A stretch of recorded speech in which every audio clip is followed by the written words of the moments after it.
first month of 2018 is coming to a close. I've been paying close attention to the Game of the Year awards and watching the top 10 game lists. There's been a lot of claims that 2017 was one of the best years in gaming.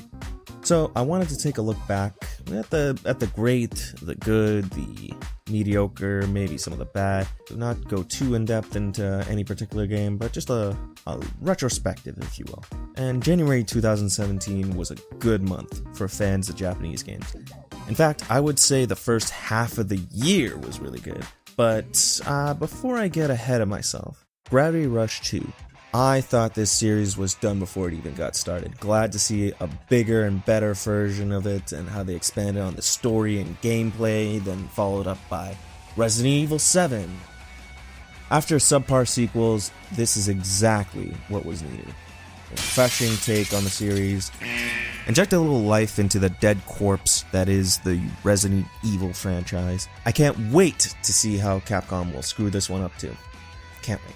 Yakuza Zero. Just looking at the state of this series 5 years ago left a lot to be desired. Then all of a sudden, I'd never thought Yakuza 5 would ever come out. Not only Yakuza Zero, but Yakuza Kiwami, the remake of the first game, both coming out this year. And we have more Yakuza on the way. I love the blend of seriousness and bizarre humor. Great series. February came along, and we got Nihon, another Dark Souls ripoff, and it's good! I wouldn't say it's overall as good as the Souls games, but it had interesting combat options, so at least they brought their own flair to this type of combat. For Honor, during the release of this game, I think some, in fact maybe a lot of people were thinking this was Game of the Year material.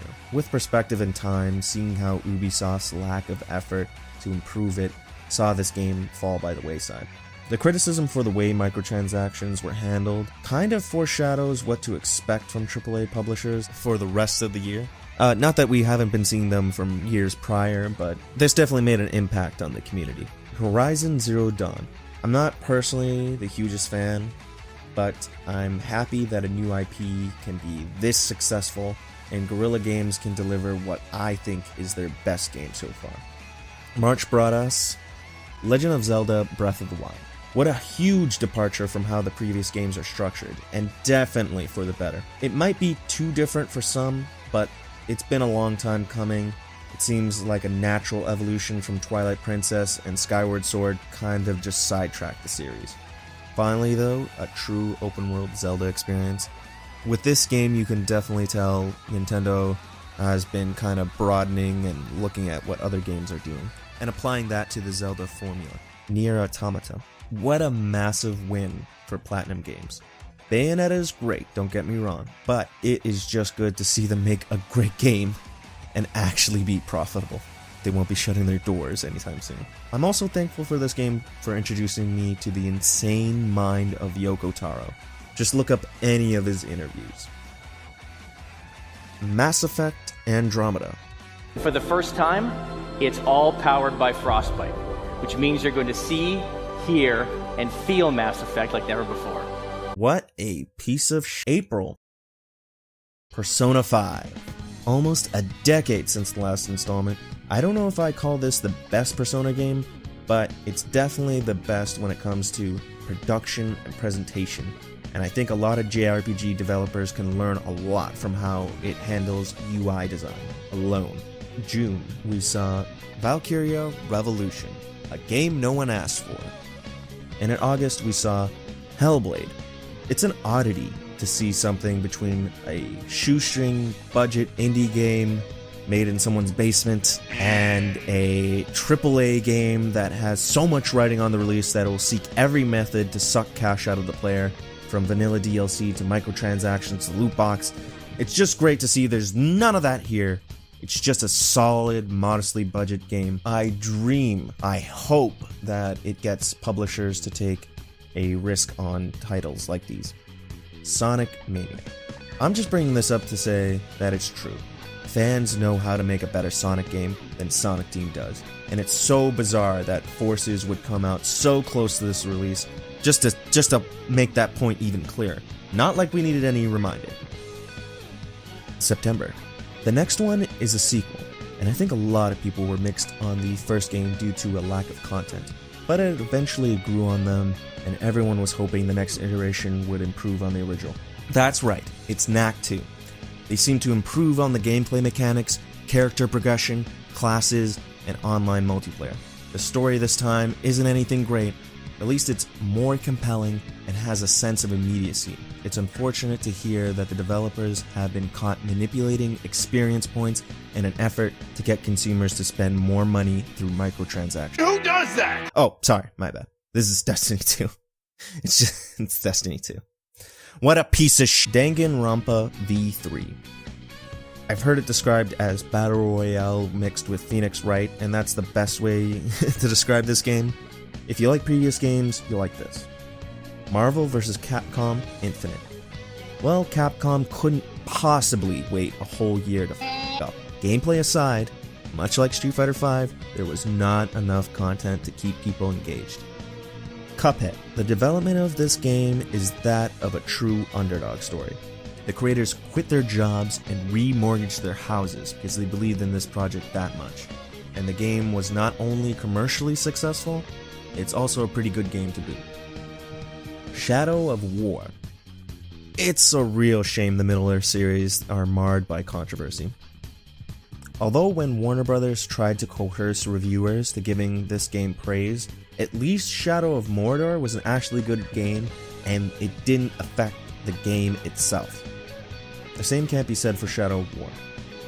The decision to have loot boxes impact a single-player experience is going to kill the momentum of this franchise if it continues. Divinity Original Sin 2. I never expected the accolades and success of this, and I hadn't even heard of this series until this year. I haven't gotten around to playing it yet, but all I hear is how they expand on the original concept and how the quality of this game completely eclipses the first one. So in October we got Evil Within 2. There's no getting around it.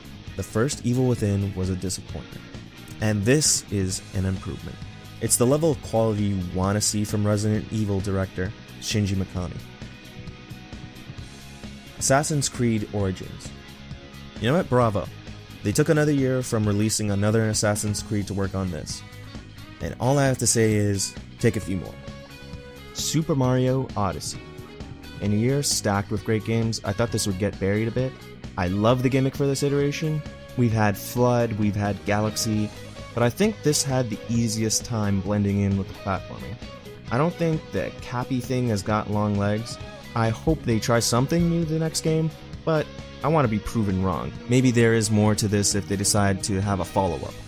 This next one's a sequel, and I think a lot of people were mixed on the first game due to a lack of content, but it's just Battlefront 2. It's just Battlefront 2. What a piece of sh**. Alright, and that's it. That's everything. Okay, fine. I mean, there's Xenoblade Chronicles 2. I haven't played it, and I couldn't get into the first one, but I can't ignore the fanfare for the sequel. I was hesitant to include it on this list, though PUBG has made a huge impact this year thanks to early access and coverage from YouTubers and Twitch streamers. It's still technically an unfinished game, and I don't know at this point if that's a good trend. With that all said, I think it's obvious that this year started off way stronger than it ended. Like a lot. But just looking at really briefly, this year's also starting off pretty well. Dragon Ball FighterZ. I might not like ArcSys Works' DLC practices, but I'm not about to deny how good this game is. Monster Hunter finally makes a return to consoles, and it takes full advantage of the platform. We still have a lot of great games to look forward to, like Metal Gear Survive!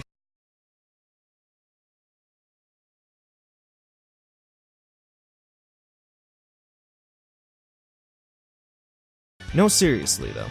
Yakuza 6, Ni no Kuni 2, Far Cry 5, the God of War reboot, a Valkyria sequel that people actually wanted. I think what I'm looking forward to the most is not any of the AAA projects, if I hadn't made that clear. No, it's something that will genuinely surprise me and put a smile on my face. That reminds me of why I actually like playing games. Something